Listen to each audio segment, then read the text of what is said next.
ನಮಸ್ಕಾರ super prime at 9 ಗೆ ಸ್ವಾಗತ. ನಾನು ಪೃಥ್ವಿರಾಜ್ ಹಾರ್ನಹಳ್ಳಿ. ಇವತ್ತಿನ ಸೂಪರ್ ಪ್ರೈಮ್ ಅಟ್ 9 ನಲ್ಲಿ ರನ್ಯಾ ಗೋಲ್ಡ್ ಸ್ಮಗ್ಲಿಂಗ್ ಕೇಸ್ಗೆ ಸಂಬಂಧಪಟ್ಟಂತೆ ಡೆಪ್ತ್ ಆಗಿ ತನಿಖೆ ಮಾಡಲಾಗ್ತಾ ಇರುವಂತದ್ದು. DRI CBI ನವರು ತನಿಖೆಯನ್ನ ಮಾಡ್ತಾ ಇದ್ರು. ಈಗ ಇಡಿ ಕೂಡ ಎಂಟ್ರಿ ಕೊಟ್ಟಿರುವಂತದ್ದು, ಅವರ ಮನೆಗಳ ಮೇಲೆ ದಾಳಿಯನ್ನ ಮಾಡಿರುವಂತದ್ದು. ಇದರ ಜೊತೆಗೆ 40% ಕಮಿಷನ್ ಆರೋಪವನ್ನ ಮಾಡಿತ್ತಲ್ಲ ಈ ಹಿಂದೆ ಕಾಂಗ್ರೆಸ್ ವಿರೋಧ ಪಕ್ಷದಲ್ಲಿದ್ದಾಗ, ಬಿಜೆಪಿ ಸರ್ಕಾರ ಇದ್ದಾಗ.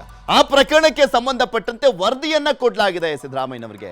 20,000 ಪುಟಗಳ ವರದಿಯನ್ನ ಕೊಡಲಾಗಿರುವಂತದ್ದು. ಈ ಸುದ್ದಿ ಸೇರಿದಂತೆ ಸಾಕಷ್ಟು ಸುದ್ದಿಗಳಿದಾವೆ, ಅವೆಲ್ಲವನ್ನು ಕೂಡ ಒಂದೊಂದಾಗಿ ನಿಮ್ಮ ಮುಂದೆ ಇಡ್ತಾ ಹೋಗ್ತೀನಿ. ಆದ್ರೆ ಅದಕ್ಕೂ ಮುಂಚೆ ಸೂಪರ್ ಪ್ರೈಮ್ ಅಟ್ 9 ನ ಹೆಡ್ಲೈನ್ಸ್ ನೋಡ್ಕೊಂಬೇಡ.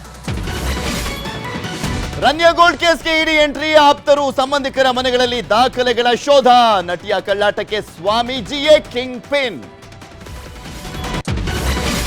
ಕಾಂಗ್ರೆಸ್ ಬಿಜೆಪಿ ಮಧ್ಯೆ ಮತ್ತೆ ಪರ್ಸೆಂಟೇಜ್ ಫೈಟ್. ಸರ್ಕಾರಕ್ಕೆ ತನಿಖಾ ವರದಿ ಸಲ್ಲಿಸಿದ ಸಮಿತಿ, ಕೇಸರಿ ಪಡೆಯಿಂದ ತಿರುಗೇಟು. ಬಿಜೆಪಿಯಲ್ಲಿ ಲಿಂಗಾಯತ ಶಕ್ತಿ ಪ್ರದರ್ಶನ ಸಿದ್ಧತೆ, ಎರಡು ಬಣಕ್ಕೂ ಸಭೆ ಮಾಡದಂತೆ ಹೈಕಮಾಂಡ್ ತಾಕೀತು. ಆಪ್ತ ಬಣಕ್ಕೆ BSY ನೀತಿ ಪಾಠ. ಹಿಂದಿ ಏರಿಕೆ ವಿರುದ್ಧ ತಮಿಳುನಾಡು ಸಮರ, ಬಜೆಟ್ ಪ್ರತಿಯಲ್ಲಿ ರೂಪಾಯಿ ಚಿಹ್ನೆ ಬದಲಿಸಿದ ಸರ್ಕಾರ. ಸ್ಟಾಲಿನ್ ವಿರುದ್ಧ ಬಿಜೆಪಿ ಕೆಂಡಾಮಂಡಲ. 2 ದಶಕದ ಬಳಿಕ ಸೌಂದರ್ಯ ಸಾವಿನ ಕಹಾನಿ. ನಟಿ ಮರಣದ ಹಿಂದಿದೆಯಂತೆ ನಟನ ಕೈವಾಡ. ಅನುಮಾನ ಸುಳ್ಳು ಅಂತ ಸೌಂದರ್ಯ ಪತಿ ಸ್ಪಷ್ಟನೆ.